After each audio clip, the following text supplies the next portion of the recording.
most valuable resource to me as a young leader has been the mentors that I've had a chance to work with, who have given me insight and information and the wisdom that they have learned over the years. And they've encouraged me also in the work that I do. I would say that the other most valuable resource that I have had the privilege of enjoying has been being in a supportive work environment where I had the freedom to be creative and try out new ideas and new ways of doing things, and to be able to make mistakes and to learn from those mistakes. And so that inspires me and encourages me to continue to press ahead and try new things. 5 years from now, there are a number of things that I hope will be changed or improved in my community as well as in Minnesota in general.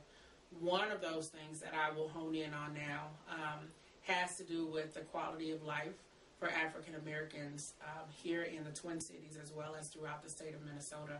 Recently, we've seen reports that show that the unemployment rate for African Americans is 3 times the rate of white residents of Minnesota. And so that's a huge cause for concern, because when families are unable to be gainfully employed, that causes instability in the family and in the community, and just a whole host of other consequences flow from that.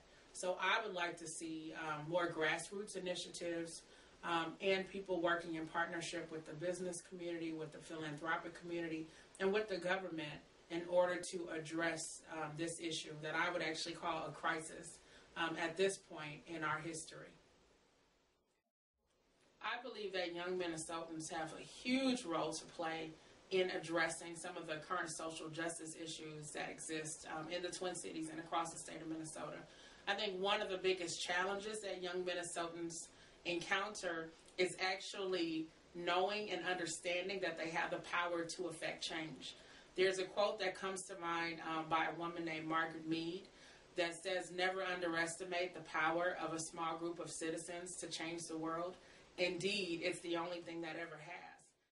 And so once a young person understands that they have the power and the capacity to affect change, then that sparks something usually in young Minnesotans to say, wait a minute, I can do more than I think I can, to resolve some of the issues that exist. So once they know it and they put hand to plow and decide to take action, then that's when change begins to happen in our society.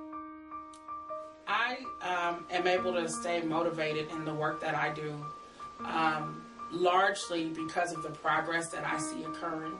So, for example, each time we're working on some type of social justice initiative or working on an initiative to help people in the community, as progress occurs, personally speaking, something happens in me, in my outlook, in my level of excitement that says you have to keep going.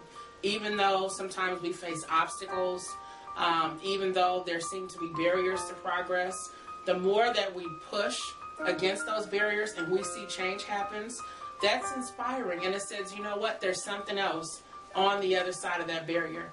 There's something else on the other side of that challenge, and normally it's an opportunity.